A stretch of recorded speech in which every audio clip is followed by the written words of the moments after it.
Hi, ACA family. This is Facts with Pratt, and I am here to talk about the power of the $20 bill.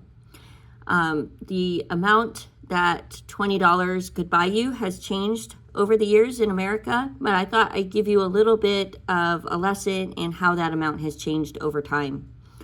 Back in the 1700s, 50 acres of land or 3 pounds of beef is what you could spend your $20 on.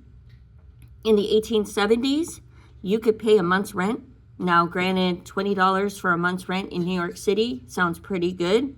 However, the average person was paid $50 a month. So that's 40% of their income right there going to rent. And you were not living on your own, you were living with other families. So maybe not as big of a deal as you would think. The 1920s, you could buy 10 gallons of gas 10 times over with $20. In the 1950s, you could buy 400 cans of Coca-Cola. That's a lot of soda. Please don't do that.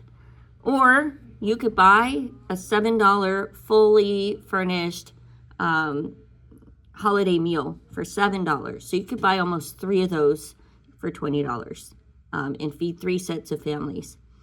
That included a 16-pound turkey, potatoes, stuffing, rolls, and cranberry sauce, and a pumpkin pie. So you do that 3 times over, and that's about $21. Moving on to the 1980s, even though it's not $20, you could buy between the 1970s and the early 1980s a pair of Nike Airs for $29.95.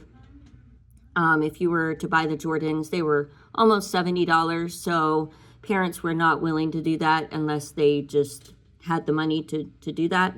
My parents were not willing to spend $30 on a pair of Nikes, and so I went without Nikes. But just to let you know where $20 would get you throughout history, what do you think $20 can get you today? Have a great Christmas and New Year's season, and I will see you on the other side.